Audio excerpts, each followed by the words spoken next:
آج ہم جس مصیبت کا شکار ہیں وہ یہ ہے کہ ہمارا معاشرہ حرام خوری میں مبتلا ہے.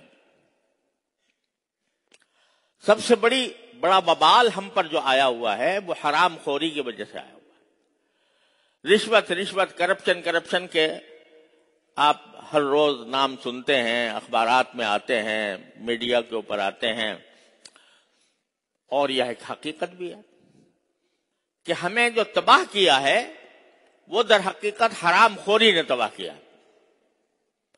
اور ہر آدمی کو اپنا یہ جائزہ لینا چاہیے کہ میں جو کچھ کر رہا ہوں اس میں کہیں کسی حرام خوری کا دخل تو نہیں ہے. یعنی یہ دیکھو انسان کی روحانی اور نفسانی اصلاح کے لیے سب سے اہم بات یہ ہے کہ اس کے پیٹ میں جو لقمہ جا رہا ہے وہ حلال کا ہو. اگر وہ لقمہ جو میں کھا رہا ہوں اگر اس میں کسی حرام کی آمیزش ہے، حرام کی ملاوٹ ہے، تو وہ لقمے جا کر وہ میرے جسم کی جو پرورش کرے گا وہ پرورش کا ایک حصہ حرام کی پرورش ہوگی. اور اسی لیے حدیث پاک میں حضور نبی کریم سرور دو عالم صلی اللہ علیہ وسلم نے ارشاد فرمایا کہ لحم نبت من سحت فالنار اولا به او کما قال صلی اللہ علیہ وسلم، کہ انسان کے جسم کا جو گوشت کسی حرام کھانے کی وجہ سے اگا ہے وہ جہنم کا حصہ ہے، جہنم اس کی زیادہ مستحق ہے. یعنی وہ جسم کا وہ حصہ، گوشت کا وہ حصہ جو کسی گناہ کے اور حرام کھانے کے نتیجے میں جسم پر اگا، وہ جہنم اس کی زیادہ مستحق ہے، جہنم اس کو پکڑ لے گی. ایک لقمہ فرمایا، کوئی لقمہ جو حرام طریقے سے حاصل کیا گیا ہو اور اس سے جسم پر گوشت اگا ہو تو وہ جہنمی ہے وہ حصہ، اللہ بچائے. لہذا یہ اس وقت جو ہمیں سب سے بڑی ضرورت ہے وہ در حقیقت حرام خوری سے بچنے کی ہے. اچھا، بعض لوگ یہ سمجھتے ہیں کہ حرام خوری یہ ہے کہ میں رشوت لے کے کھا لی. یقیناً یہ حرام ہے، اور اعوذ باللہ ہمارے ادارے، ہماری حکومتیں، ہمارے محکمے، ہمارے دفاتر اس رشوت خوری سے بھرے ہوئے ہیں.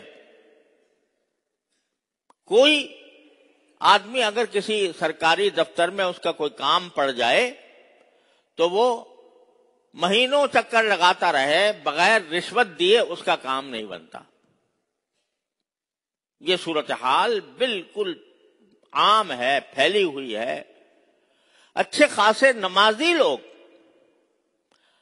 لمبی داڑھیاں رکھنے والے اور صف اول میں آنے والے، علماء سے تعلق رکھنے والے، اور ایسے لوگ جو تہجد گزار بھی ہیں، وہ اللہ بچائے جب دفتر میں بیٹھتے ہیں تو قصائی بن کر بیٹھتے ہیں اور لوگوں سے چاہتے ہیں کہ کسی طرح رشوت کر جتنا زیادہ سے زیادہ میں رشوت لے لوں اتنا ہی بہتر ہے.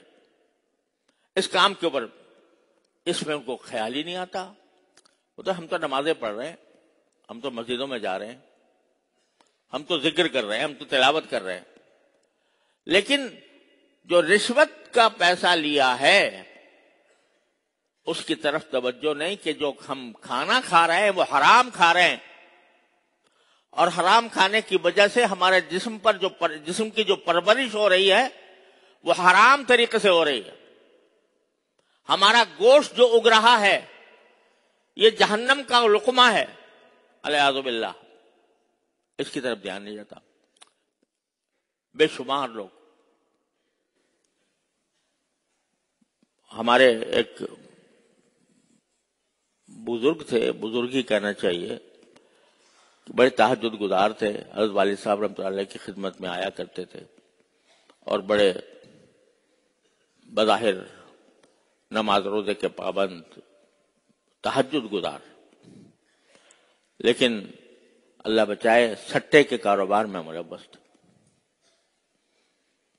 کوئی نماز اور روزہ اور ذکر اور تلاوت ان کو اس حرام کام سے باز نہیں رکھ سکی. تو رشوت کا بازار گرم ہے ہر جگہ، ہر محکمے میں، کوئی شک نہیں کہ یہ بہت بڑا زبردست جرم ہے. الراشی والمرتشی کلاہما فی النار، رشوت دینے والا بھی اور رشوت لینے والا بھی دونوں جہنمی ہیں، دونوں جہنم میں جائیں گے. پتہ ہی نہیں کس وقت موت آ جائے انسان کو، کسی وقت بھی آدمی اجل کا بلاوا آ جائے اور حساب دینا پڑے تو کیا حشر بنے گا، اس کی طرف دھیان نہیں.